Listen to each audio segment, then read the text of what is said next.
Hello, and welcome back to the HFS GCC Advantage. In this series, we speak with GCC leaders, GBS leaders about how the GCC model is changing as enterprises rethink work, talent, data, AI, and value creation at an overall level. Today's conversation is about building a strategic GCC at a very important moment of the enterprise. To talk about this, I have Mohit Bhatia, head of Rolls-Royce GCC in India. Mohit brings decades of experience across shared services, GBS, finance, operations, and global delivery in companies such as Maersk, Mondelez, Genpact and American Express. With Rolls-Royce, he is now taking on a new challenge, building a GCC that can contribute to enterprise outcomes, use India as a strategic talent and capability hub, and help the company build and deliver AI services for the business. Mohit, welcome to the show. Hey, thanks so much for having me. Look forward. Great, Mohit. So, Mohit, you spent really 4 decades building and leading GBS organizations across Amex, GE, Mondelez, Maersk, and now Rolls-Royce. What attracted you to come out of retirement and take up this challenge of building an early-stage GCC this time of your career? Yeah, thanks. I guess the answer is both selfish and selfless. You know, it- uh, it's too early to retire, 38, 39 years of experience. You want to stay relevant, want to be part of the conversation, want to stay intellectually challenged. So that's the selfish part. But also, it'll be a waste not giving this back, right? Giving the experience back to organizations that could be helped, um, especially here in India. So, uh, at Rolls-Royce, for example, it's early stage, but it's an inflection point where we want to pivot from the testing that we've done, from the cost arbitrage that we've done, into then converting it into a very big strategic asset for the company. Great. So, I think this is a good start, Mohit. Most GCCs, and why is this different? I think I just want to start with that, right? I mean, most GCCs have evolved over many years, from cost arbitrage to process excellence, and then enterprise value creation. And I think you've kind of handholded many of them in this kind of a story. Rolls-Royce is starting at a very different point in time. How are you thinking about building this GCC differently from the traditional playbook that already exists, something that you have executed for years? I mean, what can you do today that is not possible 10 years ago, right? I mean, I think that's one way to look at it. What stages have you skipped? I mean, we have seen those 4 transformation stages, right? How do you define success in the first 12 to 18 months today versus what was the case maybe 15, 20 years ago? Yeah, thanks. Indeed, I've seen the whole evolution. I've said this before, so it's a little bit of a repetition for some of our listeners. But if we are starting a new GCC today, or you're at the early stages of a new GCC, it's just important that you try and jump the sigmoid, right? Try to jump the curve. Why wouldn't we start at the high end of somebody else's S curve? Um, Now, having said that, I know it's not easy and not possible to just start at the top. Uh, but at the same time, there is no point reinventing the wheel. We can start using modern technologies immediately. We can learn from best practices. We can learn from how pitfalls of other GCCs.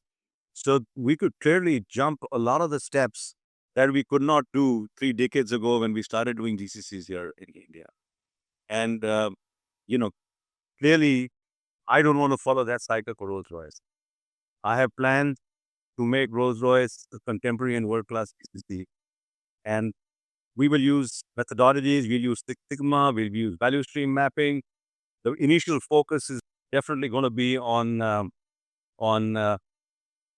fixing the basics and stepping the core, right? And then we jump the curve and get into the more modern technologies and automation, etc.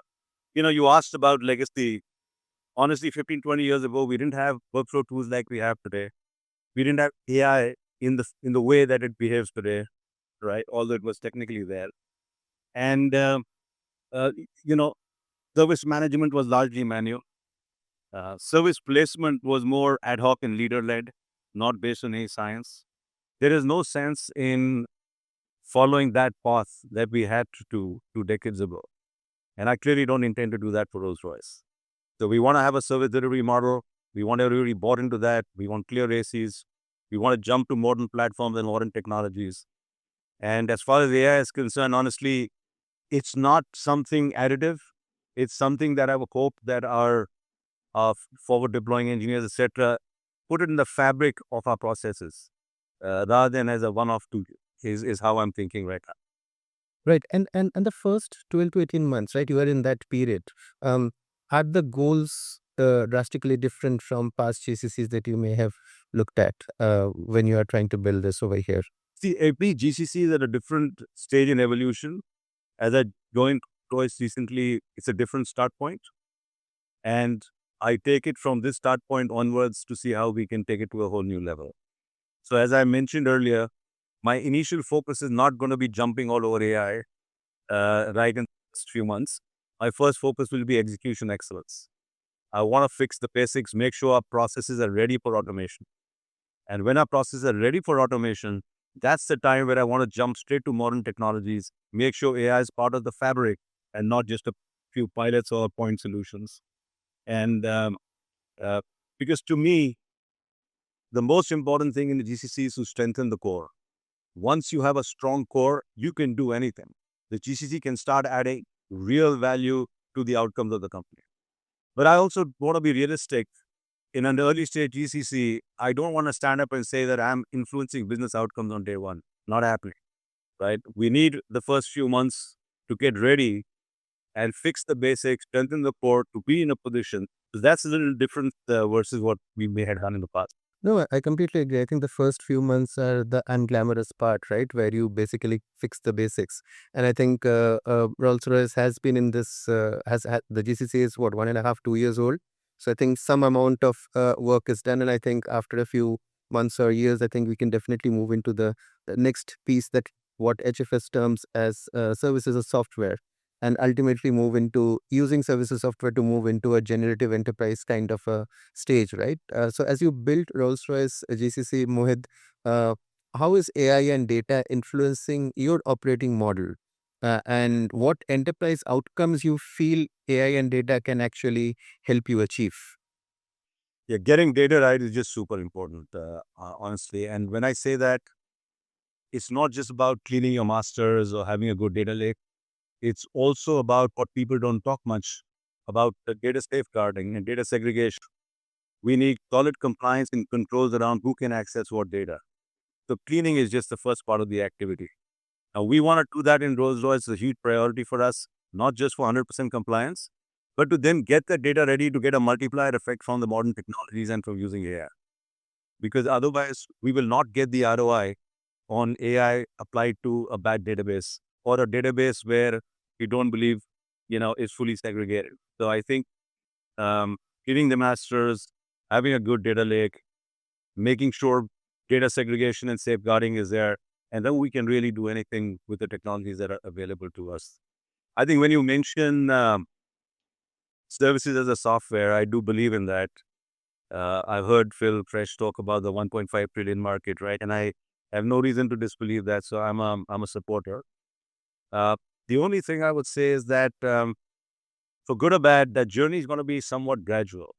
This whole Uberization or whatever we may call it is going to be gradual, not because it's not the right thing to do, but it'll be gradual because I don't think the ecosystem has its act together right now on data debt and integrity and end-to-end processes. Once we have that, absolutely, I think the way to go is services and software. And would you do this internally, or would you do this or with partnering with service providers, or you want to keep it in-house? Is there a preference for that? As far as the global capability center is concerned and our processes are concerned, at least the thinking right now is that we will keep it internal. However, we could use partners and we will use third parties to help us with the tech.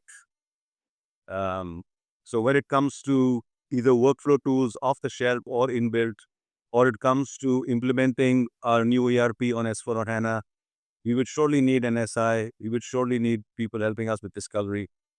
Um, Similarly with workflow tools, there's so many out there right now, to doing the benefit analysis of which one really works in our circumstance.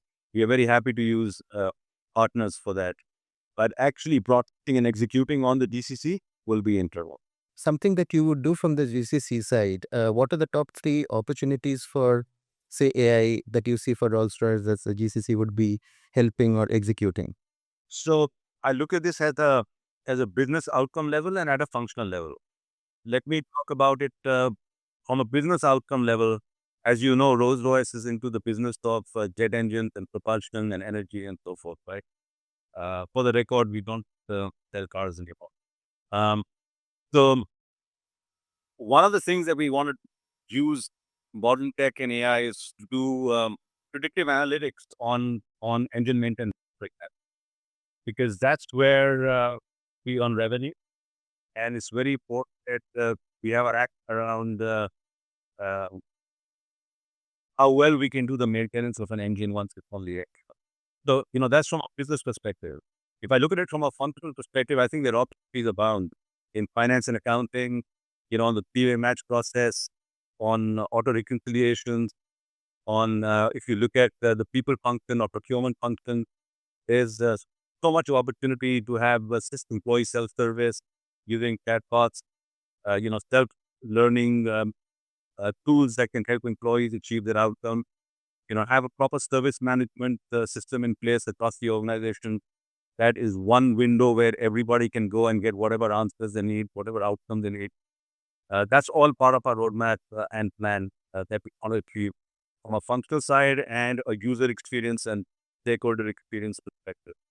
So we are playing on automation and AI both at the business outcome front as well as the functional front.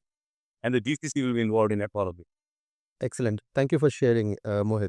Mohit, a new operating model also requires a different talent model. So, what kind of skills, mindsets, leadership capabilities are you prioritizing as you build your GCC? And how are they different from in the past, right? I mean, when you build the other GCCs. So, is there a shift in skills that you are visibly looking at? Well, you asked a very important question. Talent is just extremely close to my heart. Uh, I've been public about it in the past. Uh, all this hype around AI and automation ain't going to give you the return if you don't have the right talent today and in the future. So it really comes down to getting that in place. And it's not just about talent with the right experience or the right skill set. It's also about behaviors, the softer issues. It's about mindset. It's about behaviors. It's about the kind of person that you're getting into the organization who's curious, who are learning agility, and one that we will need for tomorrow with the dynamic change in technology. So for us, building a strong culture and building a strong mindset in our talent is super important. Uh, within Rolls-Royce, we talk of something that is called PEs. It's about efficiency, effectiveness, and experience. And we want to build these three not just in our processes, but also as a behavior, how leaders act, how our talent and associates act and think. We want to think as a talking about stakeholder. Right? So, to me, I like my managers to think like enterprise leaders and not as uh, GCC is not a silo that deserves to work as a separate unit. A PCC or any other function in an organization exists for the business, to grow the business. And therefore, wearing the hat of an enterprise leader, being a growth leader, work-oriented leader, uh, having empathetic leadership, at the same time being accountable and taking tough calls is the kind of stuff that I look at when we are hiring talent today. Now, that's some of the softer things. Needless to say, we want our future talent to be tech savvy, very familiar with AI, etc. That goes without saying. And we're not ready, we're working on a build versus buy strategy on how we're going to get some of that. But again, with the right mindset, with the right culture. What, what else? One more thing I just say on talent, this is one thing that's very close to me, is as we talk of, again, I may not be the right word, but about the future and the pace at which we're moving because of AI, etc. One shouldn't forget some of the traditional skills that we counted on, right? Things like uh, curiosity, people management, empathetic leadership, executive presence, domain expertise in what you do. Some of those things remain important to not get discounted as we just keep thinking about the future and AI expertise being at the core of what we need to do. So, long story short, in Rolls-Royce, we're absolutely committed to invest in talent and infrastructure. Size the organization to make this a world-class implementation. Great. Mohit, I think we have just time for a short last question. Basically, I think Rolls-Royce leadership has been very vocal about India's strategic importance, right? I think there was a leadership meet with Narendra Modi ji, and I think as you look ahead, what role do you feel India is going to play for Rolls-Royce and the GCC's involvement? Yeah, thanks. I'll keep this quick. Rolls-Royce wants to make India a home market. This is a big statement from Rolls-Royce. And what that really means is that we want to do business with the government. We want to do business with the private sector. We want to deeply invest in, jet engine, propulsion, energy technologies, so that we can give India the resource and the capability to really, pursue their agenda, whether it's on defense, civil, or energy, even powering data centers as an example. So that's the core. And we want to partner with local bodies. We want to partner with the government, and we want to partner with civil airlines to really make that happen. Our CEO has made a statement that over the next 5 to 7 years, the ecosystem around Rolls-Royce could be as much as 10,000 people, including partners. And so we've got very aggressive plans for the country, and I'm extremely excited to be a part of that journey. Well, thank you, Mohit, for joining us and sharing your perspectives. What stood out for me is that setting up a GCC today is not only about the location, cost, or scale, it's about the choices that leaders make from day one around talent, data, AI, governance, and overall enterprise relevance. And your own journey also shows that there is no replacement for experience. But so does the willingness to rethink the playbook for a very different world, which you have kind of demonstrated in the conversation also. So thank you again for being a part of this HFS GCC Advantage, Mohit. My pleasure, and thank you again for having me. All the best. Thank you. And to our viewers, stay tuned for the next episode.